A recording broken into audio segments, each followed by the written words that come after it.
Здравствуйте, мои дорогие подписчики. Этот видос должен взорвать пукан всем совководам с лишней хромосомой. Ну что же, начнем.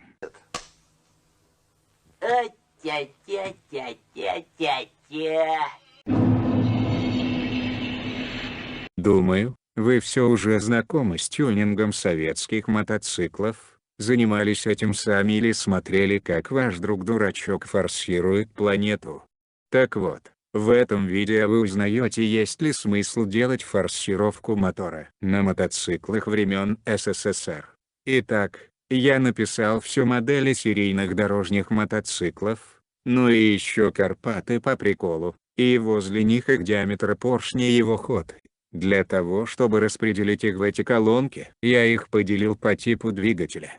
Для примера возьмем восход. У него короткоходный двигатель, потому что диаметр его поршня больше, чем его ход, то есть диаметр 62 мм, а ход 58 мм. И возьмем Минск, его диаметр поршня 52 при таком же ходе в 58, а это значит, что он уже длинноходный. От теории к практике. Как известно, мощность мотора – это производная от крутящего момента, помноженного на обороты. То есть, если мы хотим получить больше мощности, то надо увеличивать обороты. А так как скорость поршня ограничена, то у нас не остается другого выбора, кроме как уменьшить его ход. Чем меньше расстояние нужно пройти поршню за один оборот, тем больше может быть его скорость.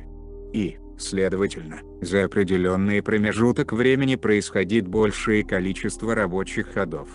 А значит, короткоходные двигатели очень легко поддаются форсировке. Но есть и минусы. Это увеличенный расход топлива и склонность к перегреву. Но перегрев можно легко устранить, если доработать охлаждение. Теперь про длинноходный двигатель. Он отличается пологой характеристикой крутящего момента в широком диапазоне оборотов двигателя. Крутящий момент является следствием достаточно большого рычага, на котором прилагается усилие от длинного шатуна. Именно это позволяет длинноходному двигателю развивать высокое тяговое усилие при низких оборотах. Но как только вы начнете его форсировать, вы увеличите скорость поршня, и это увеличивает нагрузку на стенки цилиндра, потому что длинноходные моторы более склонны к износу поршневых колец и задирам цилиндров.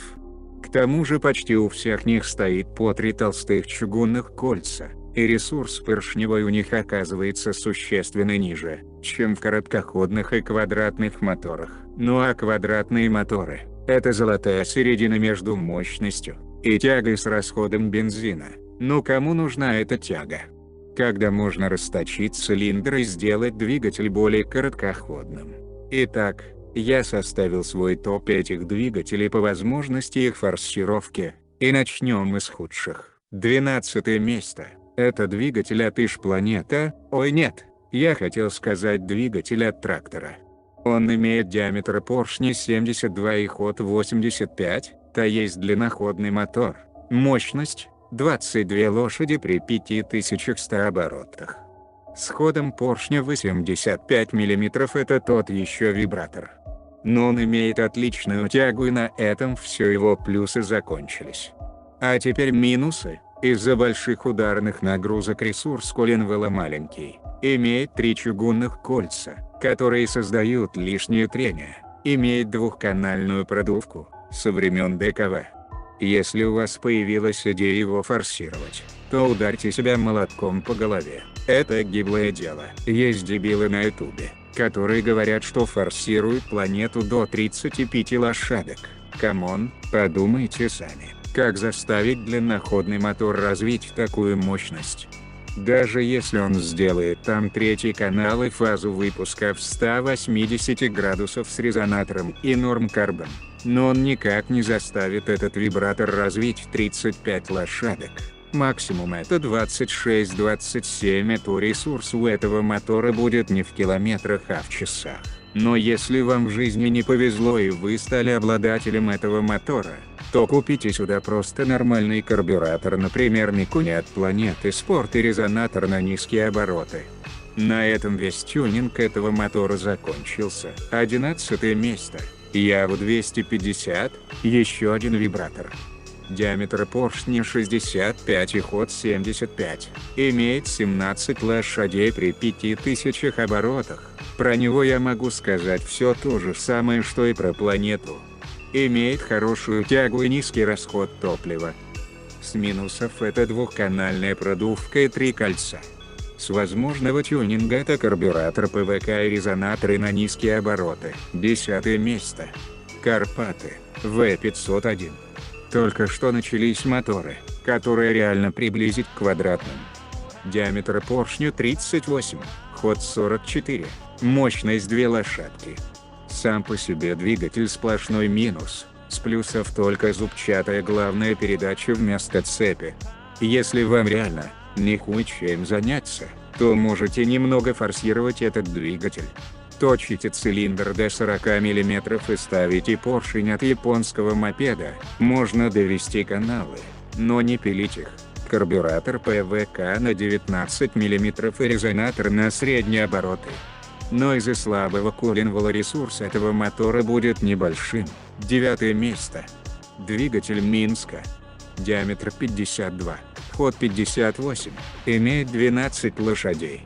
Сам по себе этот мотор отличный, с минусов – слабая коробка и двухканальная продувка. Есть два варианта форсировки. Первый – это расточка до 53 мм, портинг цилиндра. Установка поршня от ЮП-100, потому что лепестковый клапан нахуй не нужен на длинноходном моторе. Ставим карбюратор, ПАК или ПВК-24. И резонатор на средние обороты. Можно еще установить цилиндр от спортивного Минска с 4-канальной продувкой, это улучшит ситуацию. Но есть и второй вариант, он более извращенный. Если постараться, то можно установить цилиндр от Юпитера или Совы. Двигатель станет короткоходным и вырастет в объеме до 175 кубов, а значит появится потенциал для форсировки. Начнем с портинга и запила цилиндра, делаем 5-й канал, устанавливаем лепестковый клапан, карбюратор ПВК 28 мм, поджимаем головку, устанавливаем однокольцевой поршень и резонатор на высокие обороты. И этот Франкенштейн должен дать пососать всем владельцам мотиков в твоем селе. 8 место. Двигатель Тула или Муравей. Двигатель с неплохим потенциалом. Имеет диаметр 62 и ход 66. И 13 лошадей. Двигатель сам по себе неплохой, есть даже лепестковый клапан, но задушен с завода. Поэтому этот двигатель пилить не можно, а нужно. Для начала точим цилиндр до 63 мм, так двигатель будет почти квадратным. Пилим цилиндр, ставим ПВК-28 и резонатор на обороты выше средних. Еще в идеале нужно установить поршень с 2 кольцами. 7 место.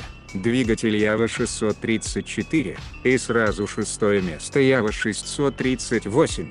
С диаметром поршня 58 и ходом 65. С плюсов это 2 цилиндра, а с минусов 3 кольца. Мотор Явы 634 уступает, потому что у него двухканальная продувка. На мой взгляд, это самые надежные двигатели из всего топа. И я бы оставил их в стоковом состоянии. Но если вы загорелись желанием его форсировать, то ударьте себя молотком по голове. Если не помогло, то начните с расточки цилиндров до 59 мм. Сделайте портинг, установить поршни с 2 кольцами.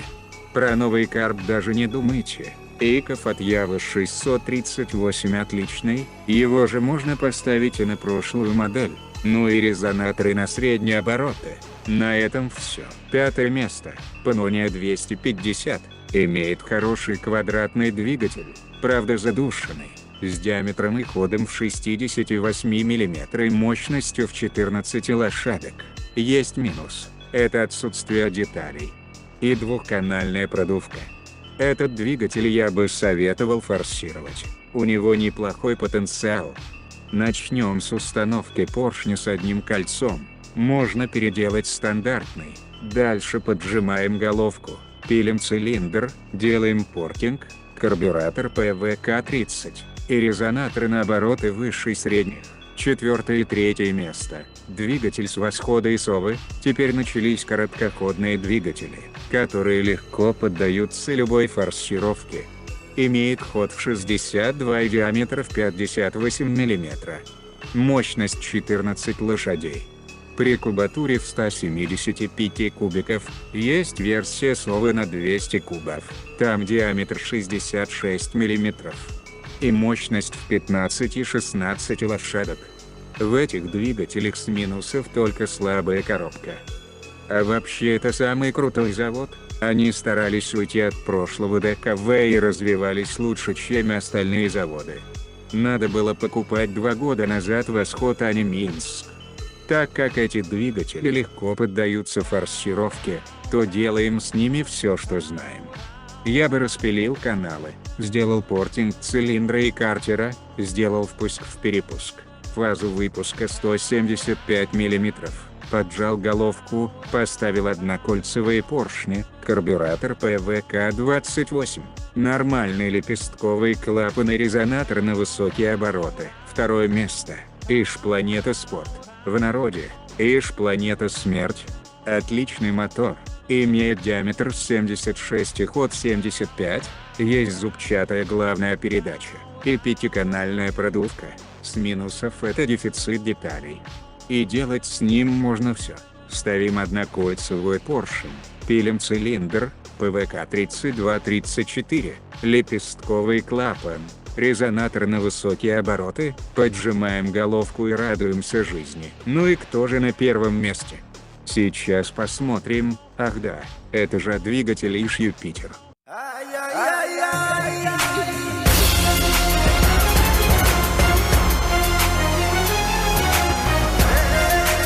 Почему же я его поставил на первое место? Во-первых, он короткоходный, имеет диаметр 62 и ход 58, среднюю мощность в 26 лошадок. Имеет 2 цилиндра, что плюс к динамике. В стандартном состоянии неплохой мотоцикл.